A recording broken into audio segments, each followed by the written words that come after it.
have one, so I'll get going. Thanks very much for squeezing yourselves in here. It isn't the most spacious room, but I think it also the kind of size of the audience here is a testament to the interest in this important. Can you speak up, please? Sorry. Okay. I'll go into it. Is that better? How's that? Good. Okay. Yeah. Thank you for joining us. I think the level of enthusiasm for getting in here and squeezing yourselves into the tight space is a measure of how much interest, how much motivation is to address the issue of young people's mental health and well-being, which is a topic that I'm very pleased to introduce our excellent panel speakers to discuss today. If you don't know me, my name is Aveek Bhattacharya. I'm Research Director of the Social Market Foundation. We're a cross-party think tank based in Westminster, working across a wide range of policy areas, but education policy is absolutely core to what we do. And as it happens, my own PhD was on secondary transition, kind of a similar topic to what Charlotte's going to talk to us about today. So I'm glad that there's as much interest from the rest of you as there is from myself. I'll do a little bit of housekeeping before we get into it. We are, for those of you on social media, our handle on Twitter /X is at SMF Think Tank, at UOM Policy, and hashtag LPC24. This event is kindly supported by Policy at Manchester, the University of Manchester's Policy Engagement Unit, as we'll be hearing from some of the research that has been coming out of the University of Manchester and the kind of relevance that has for broader education policy.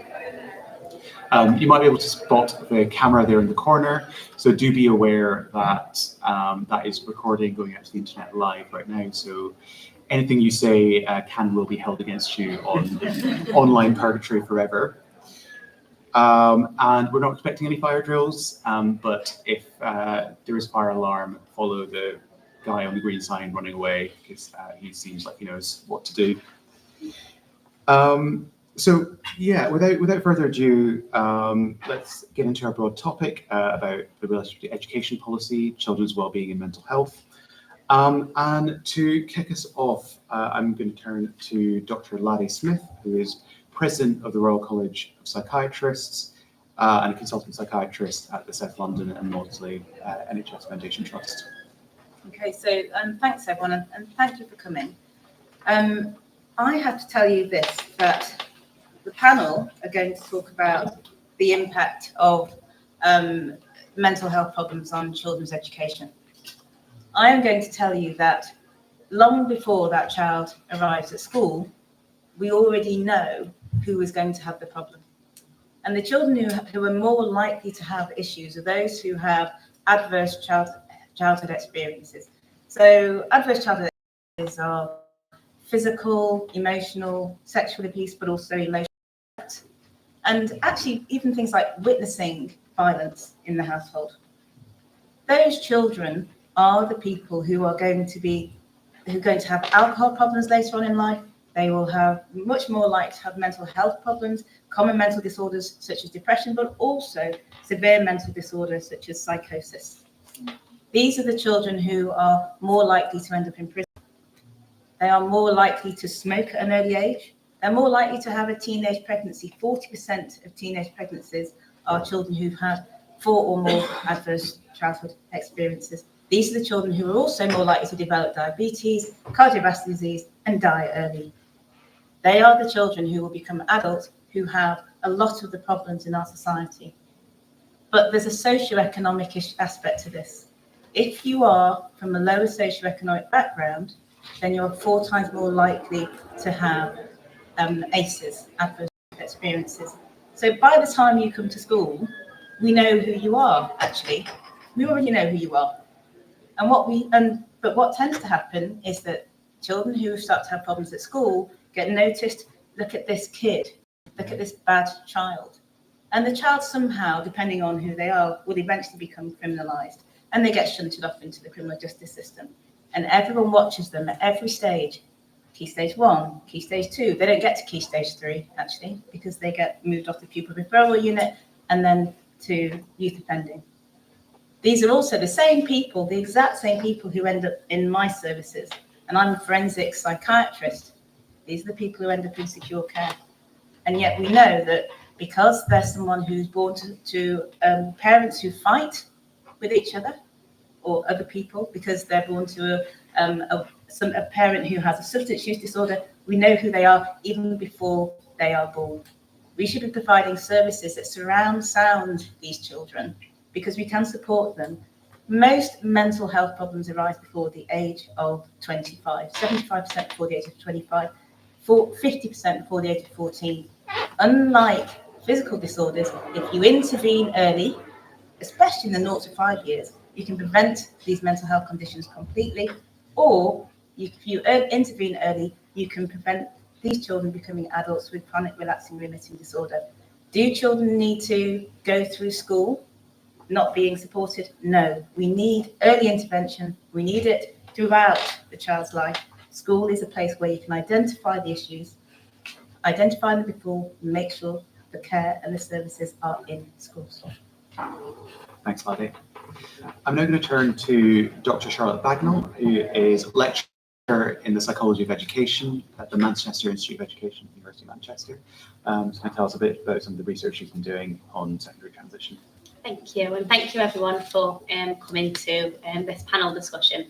So firstly, I think I just need to acknowledge that I completely agree with what Lade said. We need to intervene early, and quite a lot of the intervention should take place on a more targeted basis before children enter school. But what I'm here to talk about today is a critical period where quite a lot of children, my research has suggested that 2/3 of children report stress and anxiety around the transition from primary school to secondary school. So this is acknowledged as a critical period, which most children, find a difficult time. So I suppose I'll start with just providing a few figures. So we're in the midst of a mental health crisis. Now we've had a change in government. We have an opportunity to hopefully do something about this now. Around 1 in 6 children aged 8 to 16 were reported to have a mental health difficulty in 2022. This has now risen to 1 in 5. We know, I suppose, from a research perspective, that mental health difficulties can significantly impair children and young people's quality of life. They're concurrently, but also prospectively associated with poor academic attainment, social maladjustment, and can exacerbate existing social inequalities. So some of the things that we've just discussed. So the transition from primary school to secondary school, which is my research area, is a critical period. It poses heightened risk for the development of poor emotional well-being, which we know can predict poor mental health. And this is unsurprising if we all think back to the time when we transitioned from primary school to secondary school. We face simultaneous changes in our school environment, our academic expectations, our social interactions, even our sense of self. So becoming a secondary school child, becoming a teenager as opposed to a child or a primary school child. And all of these changes, particularly when they're navigated at the same time, can be emotionally demanding for children, and many struggle to cope. And as I've already mentioned, about 2/3 of children do struggle during this time. And this can begin from 2 years prior to the transition to secondary school, so in year 5 in England. Subsequently, if sufficient support isn't provided at the correct time at these key entrance points, poor well-being over primary to secondary school can lead to poor mental health. And there is a need for a preventive approach during this time in order to understand this and take a more targeted but also universal approach. And I suppose this is in line with quite a lot of longitudinal developmental cascade studies. An example is Professor Neil Humphrey's BeWell research at the University of Manchester. And this has shown that poor emotional well-being can then predict mental health later in life. So we need to intervene early, and we need to look at the longitudinal changes in emotional well-being through what I'm going to suggest termly monitoring. So identifying emotional well-being during critical periods, such as primary to secondary school transition, can help us to identify children who might need more support on a targeted basis, but also support that could be delivered on a whole class basis as well. So a first step in doing this, my research team at the University of Manchester are developing a scale, which is called the Primary to Secondary School Emotional Wellbeing Scale, PS-WELS for short. And this instrument can be used on a whole class basis, so it can be used by educational practitioners to be able to identify what it is children may be struggling with about primary to secondary school transition. So is it the social aspects? Is it the academic aspects? who might be particularly vulnerable, and then what support could be useful on both a targeted basis, maybe a group basis, but also on a whole class basis as well. But following identifying children who might need universal or targeted support, schools need the resources. They need to be able to do something about this. So to overcome this, alongside developing the scale, PS Wells, we've developed a transition curriculum called Talking About School Transition 5 to 7. And this is a 17-week skills-based curriculum that starts in year 5 and runs all the way into the second term in year 7. So it takes a gradual progressive approach. So the first couple of lessons focus on developing skills that will be useful when children transition to secondary school. So this may be how to make a new friend, how to ask for help. But then as the children transition into year 6, so the final year of primary school, the topic of primary to secondary school transition is introduced, and children start to think about the similarities and the differences between primary school and secondary school. And our preliminary evidence suggests that by children taking part in this intervention, it reduces the transition worries, it increases their transition excitement and their coping efficacy, so their belief in their ability to cope, which is important in year 6 because they haven't actually moved there yet. We need to look at belief systems. And then over time, so by the end of year 7, this predicts greater emotional well-being. And our next plans are to evaluate the impact of this intervention nationally in the next 2 years, and we're going to be working with Departments of Education as well as local authorities to do this. So in terms of the impact of our work, there has been recognition of our early intervention approach in identifying, monitoring and supporting children's emotional well-being over primary to secondary school by the last Minister for Children, Families and Wellbeing.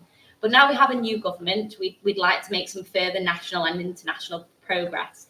So in terms of the tasked intervention that I've been talking about, it's recently been referenced in NICE and health policy guidelines, and there has been some appetite by the Department of Education in Australia when I went over earlier in the year to see how it was implemented over there.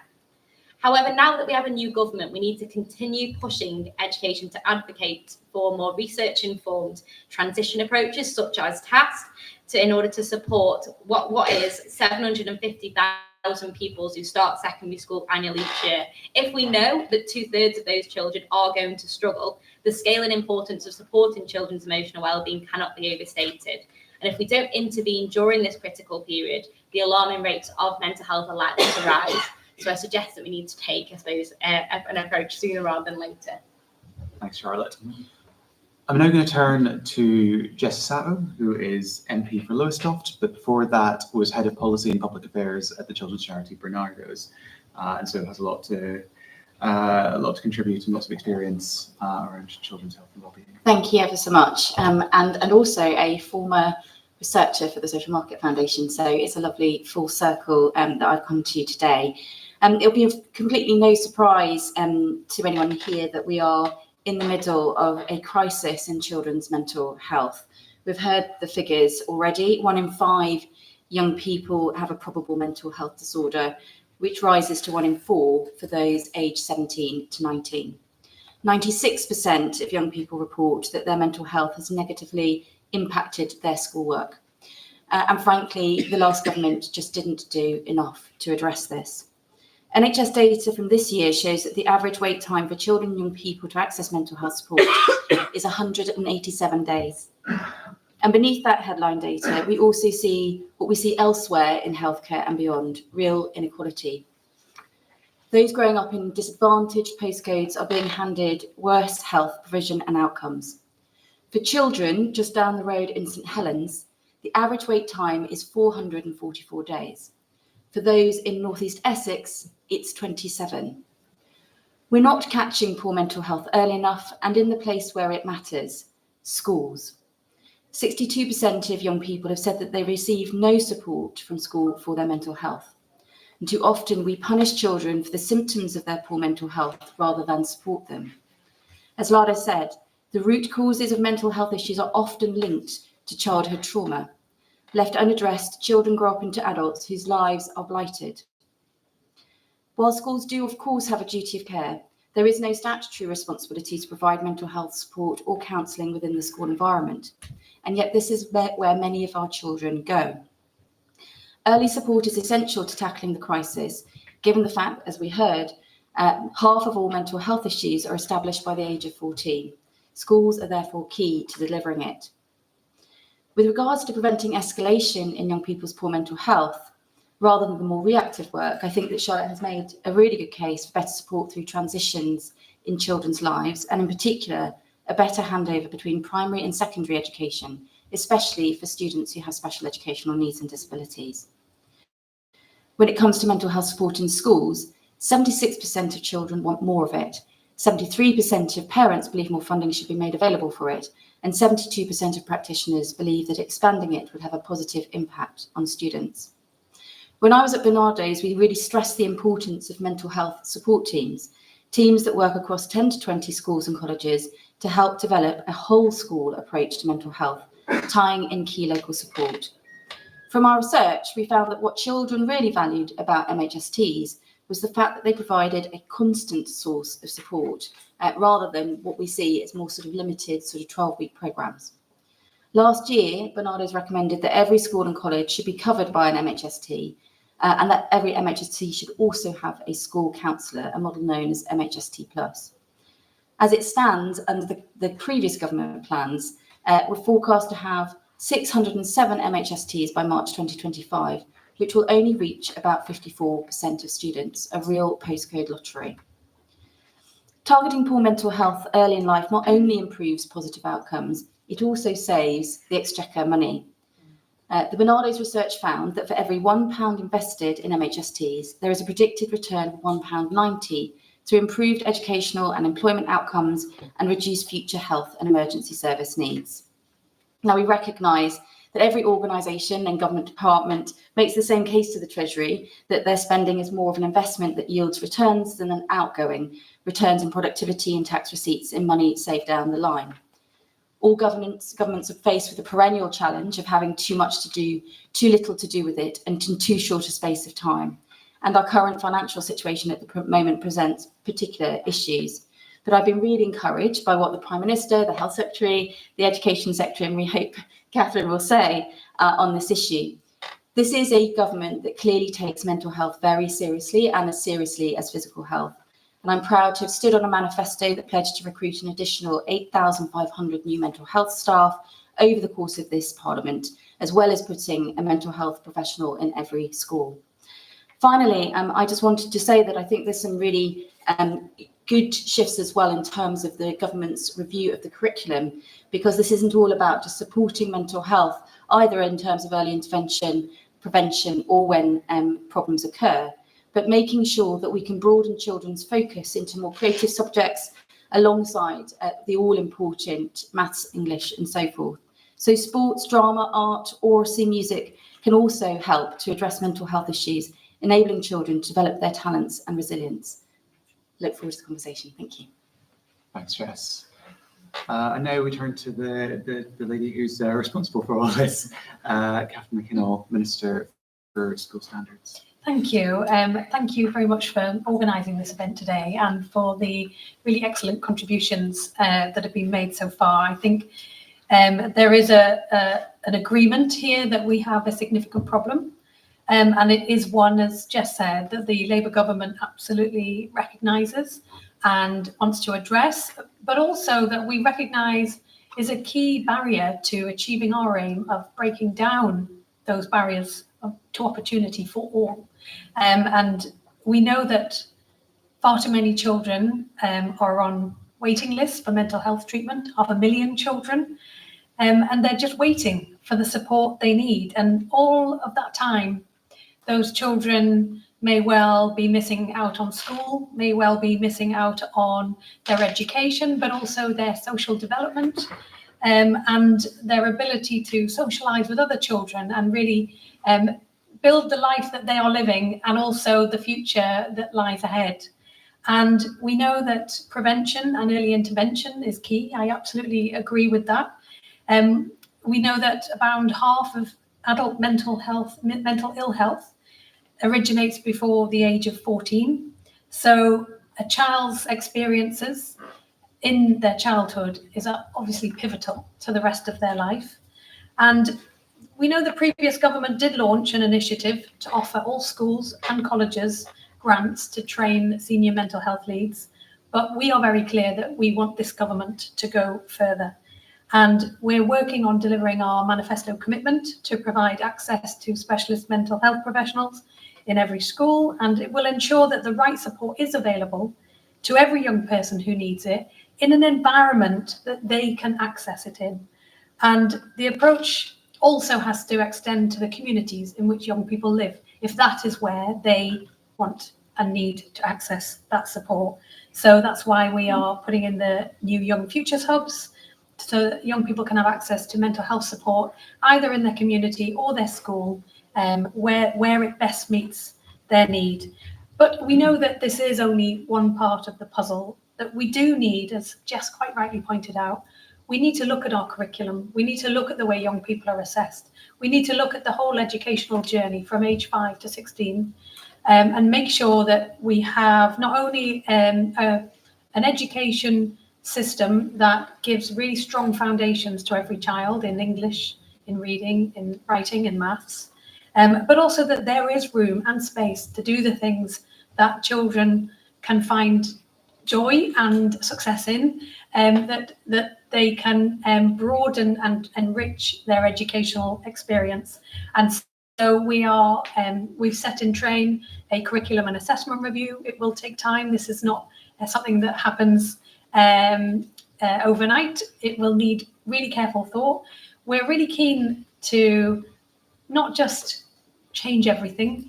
We want to build on what is working well for children and young people. We want to listen to their voices as part of this exercise. It is going to be independent. It's led by Professor Becky Francis, who is very well respected. And we want to make sure that every child will feel included in the curriculum and in the classroom, and will find their journey through education and to success.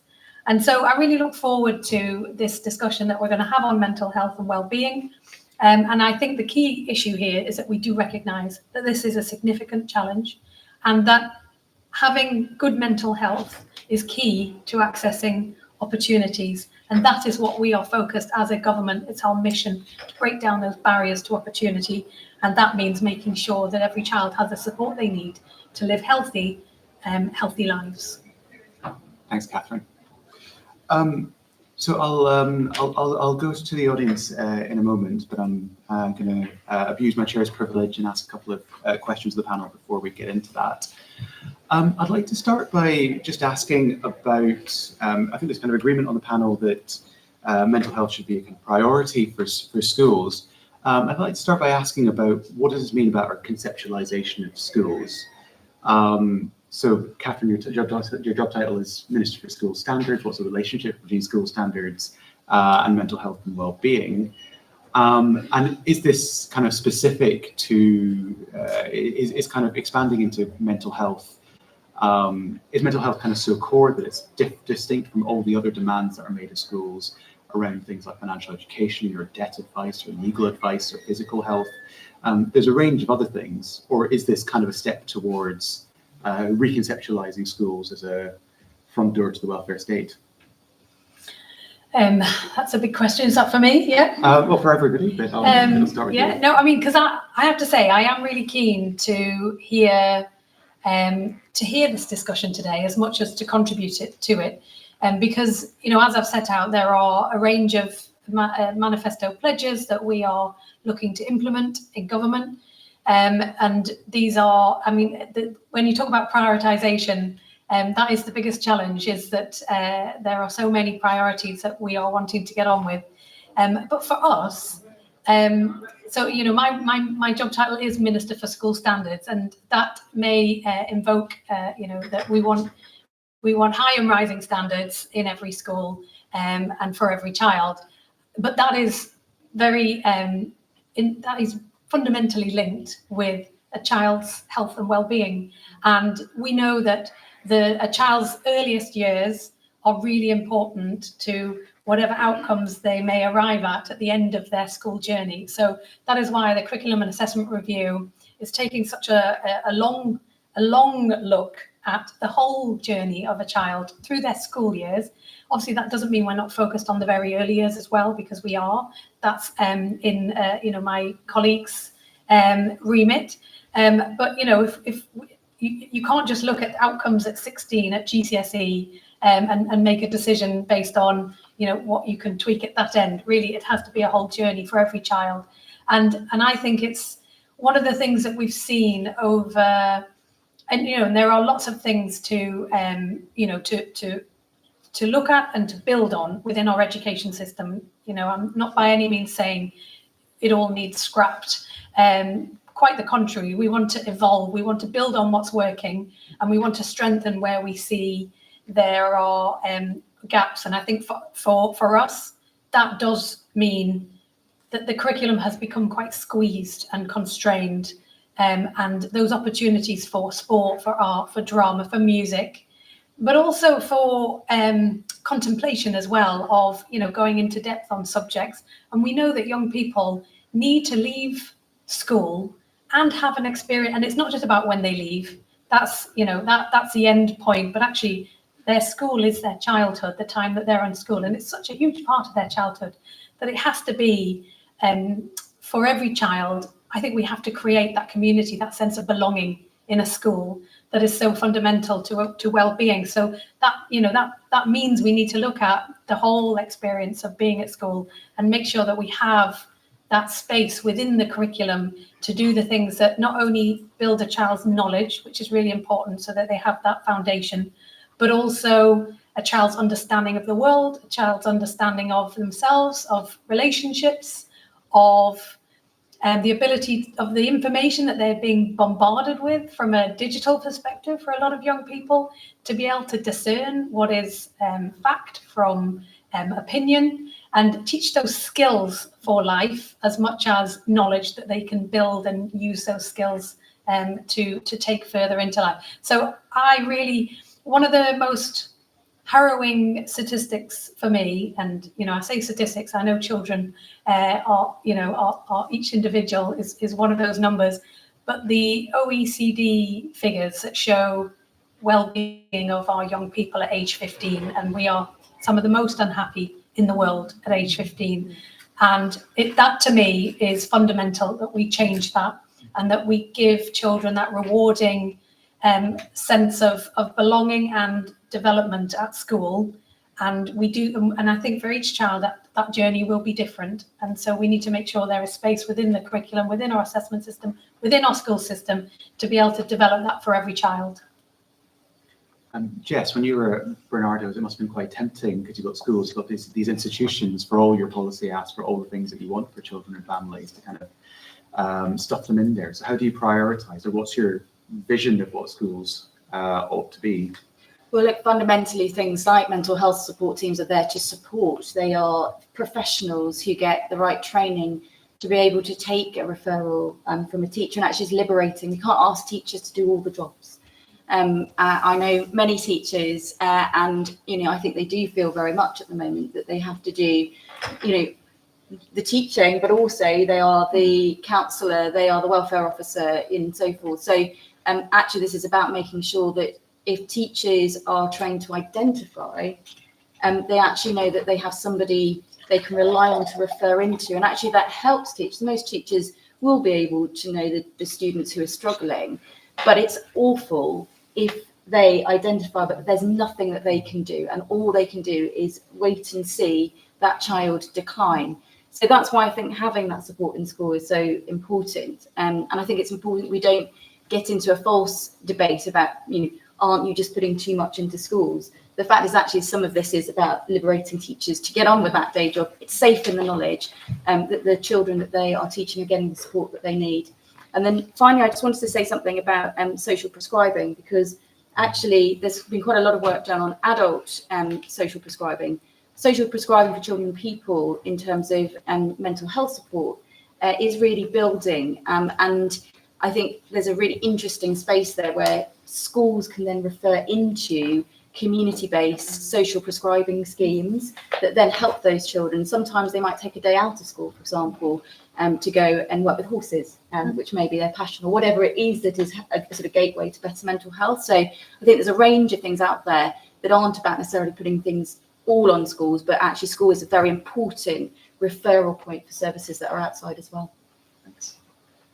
Charlotte, Lade, any thoughts on what do we want schools to do, and how does this fit into the core business, so to speak? Shall I go first? Okay, I'll go first. So there was 2 points I think that I picked up on. So firstly, Catherine mentioned the importance of sort of developing skills, developing healthy habits for children to be able to cope. So we know that there's certain critical periods in life that we can't remove. You know, children will transition to secondary school as an example. We can't remove that critical period. All children will go through that. But what we can do is we can help children to develop the skills they'll need to be able to cope with that. We can help them develop habits through, it might be like lessons within school. So drama is a fantastic example. So within our curriculum, we use forum theatre, so children act out how they would ask someone for help, or how they would make a new friend at secondary school. And giving children opportunity to sort of test out those skills is crucial.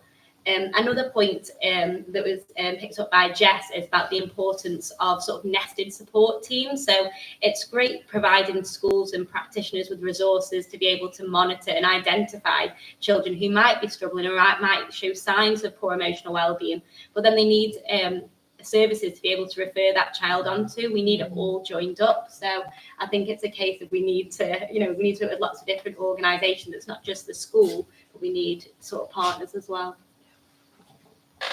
So just to reiterate that last point, incredibly important. First of all, we need support for 0 to 5s, full stop. We have to be able to recognise that it's at risk.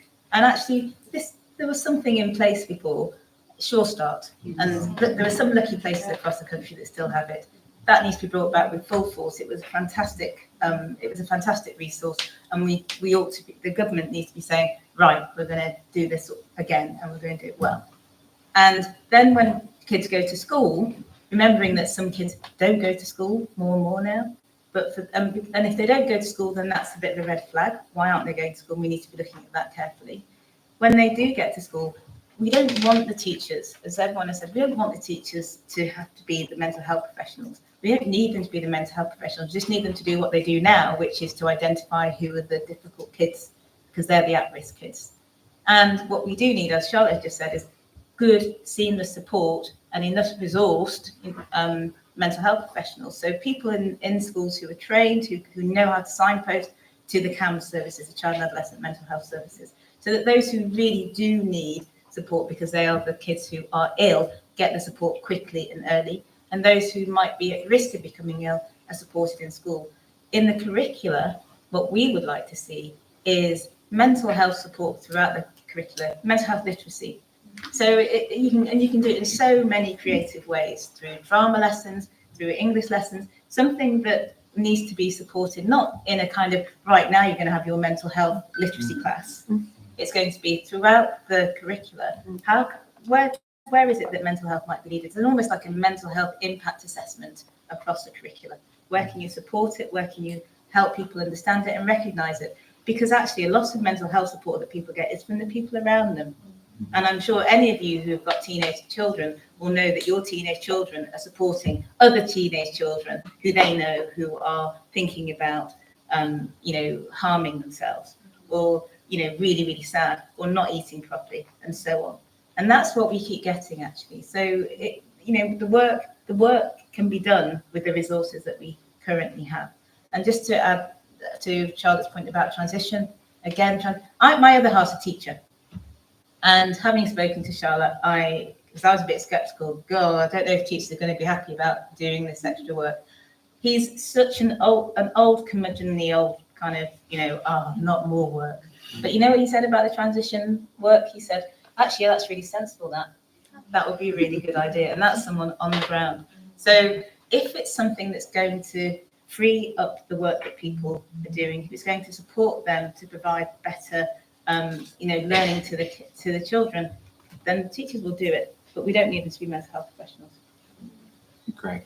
Since we've got so many people and such enthusiasm, I'm not going to take up any more time. I'll take a few questions.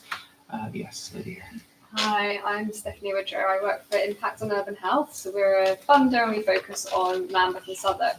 When we look at the figures of children who have social and emotional needs, there's a huge crossover with those who are also on free school meals, and those children are also really overrepresented in the school exclusions data.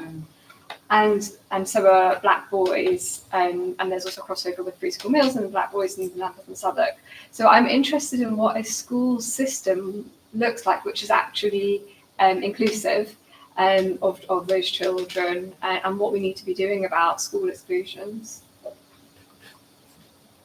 One of the groups that I think we haven't spoken about are children who are, their needs are too great for the school to meet, but they're not significant enough to be fed on to children's mental health services. They're missing. And I was just wondering sort of what policy change people would like to see in the proposed children's wellbeing bill to address that group of children. And also wondering how the charity sector can fit in. I forgot to say, I'm from program economics, and we've done lots of work with organisations like Place to Be, and I think, yes. And there. Thank you. Given the importance of early intervention and support, particularly integrated intervention and support, are there any plans on the horizon, so I'm probably addressing Mr. Catherine, to reintroduce things like Sure Start centres, which were so effective within communities in supporting families, particularly with young children in early years? Great. Catherine will start with that. It's a pretty direct question. Okay. Well, to be honest, I think all of those questions have a very clear thread through them, which is how do we create more inclusive education and children's experiences throughout their educational journey. And I wanted to start by addressing the issues raised by Stephanie. I don't think. Did you say? I didn't know Daisy. Daisy, and what was your name?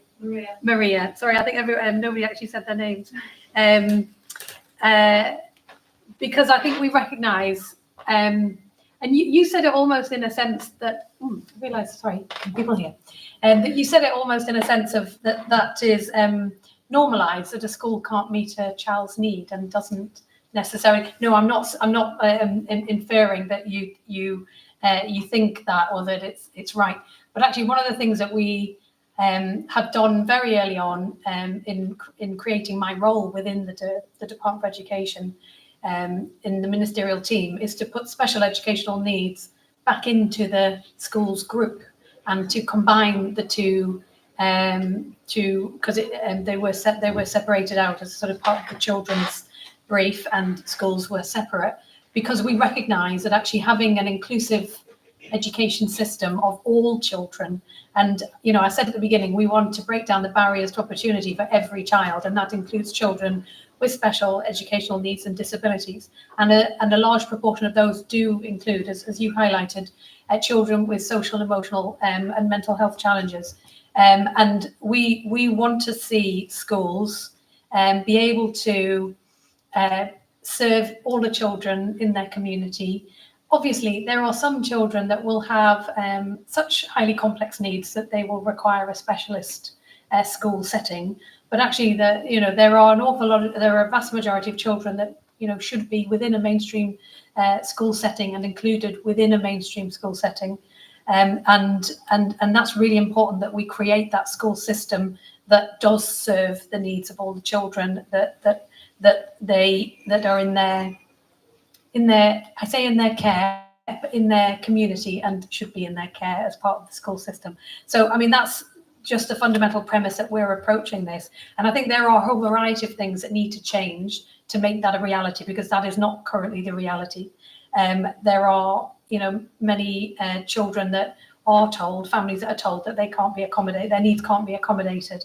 And, so I think number one is we need to have the teaching workforce that can meet the needs of the children in their school. And if we have shortages of teachers, then clearly schools are under enormous pressure to meet the educational needs of all the children within their school. We need to make sure that in the early years that the right throughout teachers, but actually particularly we've launched a tool for early years education workforce to be able to recognise and identify special educational needs. And we need to embed that training at every stage for teachers, partly so that we make sure we retain the teachers in the workforce that we need, so that they can address the needs of the children in their care, but also that we can build a really confident and professionalised workforce that can address a whole range of need. And obviously the curriculum and assessment review, I mentioned it, but that's really fundamental to create an inclusive education system from the earliest years right to GCSE level that not only teaches children a whole range of subjects and in a way that is inclusive and inspiring and engaging for young people, but also the way we assess children as well. I think it's really important that we look at that and we assess a range of skills in children, not just a small range of skills that they may be able to demonstrate. And in terms of Sure Start, I mean, obviously, we know that that we're talking however many years ago. We know that there are children's hubs in some communities, and I think it's really important that we have. So at the moment, we've got early years practice hubs that we've extended the funding for, because in many ways, some of those lessons that were learned from the introduction of Sure Start, the previous government had started to come round to implement some, early years hubs to try and bring together, local authorities, local health services, and local sort of early education services to make sure that we can really support early years settings to give that more holistic best start in life to every child. And that's something we're obviously very focused on, because we absolutely recognise that if you want to get the best outcome for a young person by the age of 16, you have to put that investment in at the earliest stage. So that is something we're absolutely committed to. Jess? Yeah, just very quickly, so I know people have got lots of questions. I thought Stephanie's question on how do we build an inclusive school system, you could probably do like a whole nother session, couldn't you? Fundamentally, children need support to remain in school, and that just isn't there for so many different groups, whether that's mental health, special educational needs and disabilities and so forth. And we know that fundamentally it's just incredibly difficult. And so many children, unfortunately, either fall out of the school system or forced out of the school system. And it's something that we just absolutely have to get onto, because so many children's lives are being blighted by not being in school.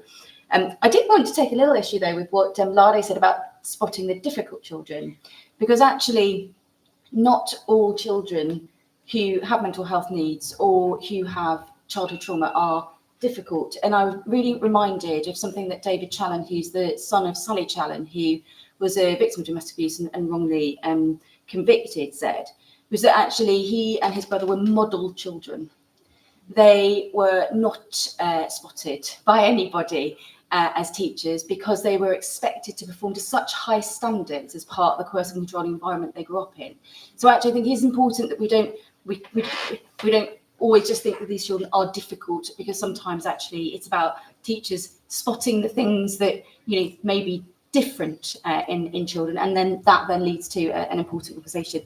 Just on Daisy's question about the missing middle, that is what MHST Plus is designed to do. So mental health support teams obviously are sort of early to some moderate needs, but there is this gap, isn't there, before you get referred to CAMS. That's what the school counsellor is there to do, is to pick up those children who are not yet at the threshold of CAMS, but to make sure that they do actually have an intervention that is more than just the MHSTs. And then finally, Sure Starts. Well, my old boss was Tessa Jowell, so I can't really say that I wouldn't absolutely love to bring Sure Start back. We've obviously just recently seen some very, very impressive outcomes through the Institute for Physical Studies, which obviously built on an earlier study that looked at hospital reductions. But there has been, as Catherine said, work that has gone on. Family hubs in particular, there's some really, really excellent models out there. They're just too few, and they're not across every community. But also I think we know a lot more now about perinatal, maternal mental health. Some really, really interesting research around women who experience stress while they are pregnant and so forth. And so I think